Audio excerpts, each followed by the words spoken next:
Praise the lord, God's morning again. एक और सुबह प्रभु ने दी है। दिल की गहराई से धन्यवाद के साथ आगे बढ़ते जाइए, प्रभु की स्तुति करते जाइए।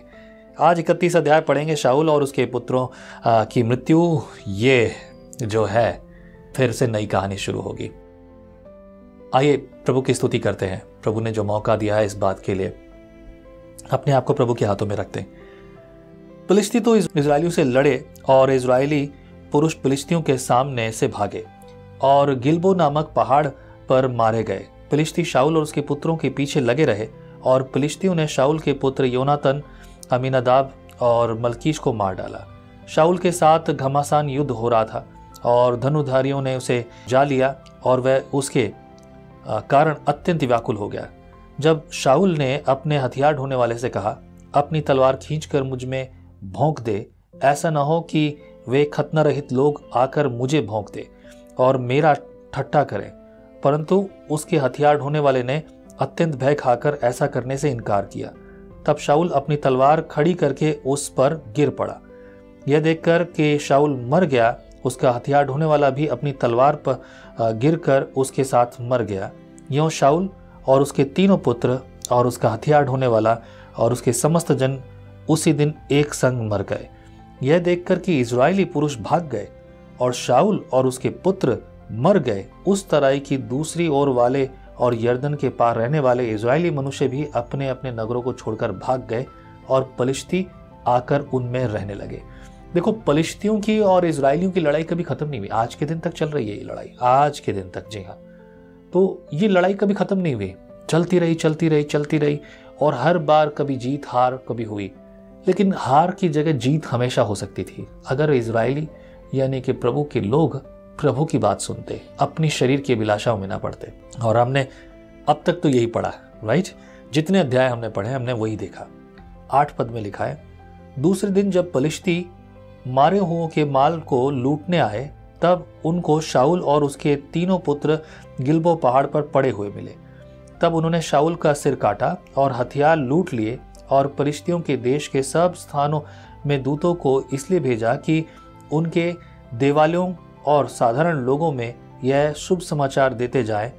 तब उन्होंने उसके हथियार तो अश्तोरोत नामक देवियों के मंदिर में रखे और उसके शव को बैतशान के शहरपना में जड़ दिया।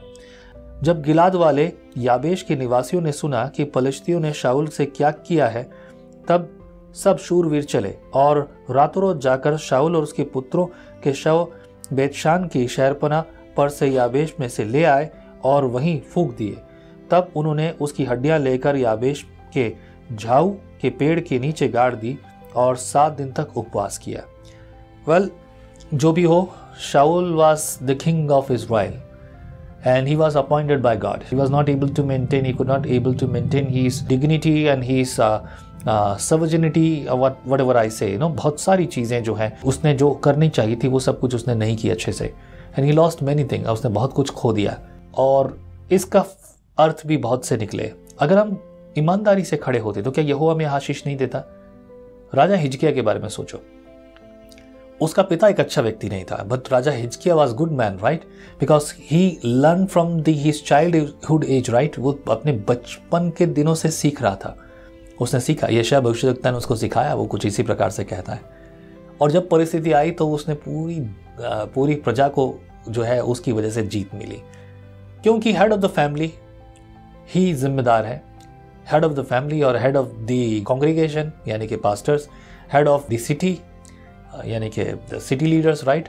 ऐसे सभी लोग वही लोग हैं जो उस जगह के लिए ठहराए गए। आपके अगुवे जितने भी हैं, आप उनको मजबूती दीजिए, उनसे विरोध मत कीजिए, उनके खिलाफ मत जाइए, उनके साथ हो जाइए और देखो उनकी ताकत कितनी बढ़ जाएगी। हस्बैंड वाइफ के बीच के रिश्तों को देख लीजिए। अगर हस्बैंड वाइफ झगड़ रहे हैं ना, तो उनके घर में बड़ी उन्नति नहीं देख पाएंगे आप। अगर एक दूसरे के साथ मिलकर काम करते हैं वो आशीष पाते हैं। जो एक दूसरे के साथ मिलकर बुराई करते हैं वो भी बहुत अच्छी बुराई करते हैं। ये भी आपने देखा होगा। हस्बैंड वाइफ दोनों बदमाश आदमी हैं तो बस बदमाशियों करने में वो बहुत होशियार रहेंगे, लेकिन अगर दोनों एक दूसरे के साथ सच्चाई और ईमानदारी से चलते हैं, वो घटी कमी में भी मजबूती से खड़े रहेंगे और यहोवा उन्हें मजबूत करेगा। आमीन। तो प्रभु आशीष करे, आपके जीवन में कार्य करे। Let's pray. प्रभु बुद्धि दे, ज्ञान दे। हमारी जय विजय प्रभु तुझ में है। हमें बल दे प्रभु, हमारे घर में, हमारे परिवार में, हमारे लोगों में, हम जहां भी हैं प्रभु, तेरे द्वारा विजय प्राप्त करें। सुनने वाला प्रभु एक एक व्यक्ति तेरे द्वारा विजय प्राप्त करें। घर में आशीष हो, आते समय, बाहर जाते समय, भीतर आते समय प्रभु, हर काम करते समय, उठते सोते जागते, खाते पीते, चलते फिरते, जो कुछ भी करे उसमें प्रभु तेरी आशीष इन पर हो। धन्यवाद जो तूने प्रार्थना सुन ली। प्रार्थना को सुनने वाले प्रभु यीशु के नाम से मांगते हैं, आमीन। प्रभु आशीष करे। अगले दिन सुबह फिर मिलेंगे। हम शुरुआत करेंगे दूसरा शमूएल यानी कि शमूएल की दूसरी पत्री, लेकिन शुरुआत करेंगे भूमिका से। भूमिका क्या है इस पुस्तक की, ये समझ में आएगी तो आपको पूरी बुक समझ में आएगी। प्रभु आशीष करे, आमीन। जय मसीह की। परमेश्वर का वचन जीवन देने वाली रोटी है। आओ हम इस जीवन देने वाली रोटी का और मजा लें विजनरी टीवी पर। हम हमेशा सोचते हैं कि शायद मैं भी बाइबल कॉलेज जाकर बाइबल को अच्छे से सीखता, पर अब आपके लिए है visionary TV, deep Hindi Bible study के लिए।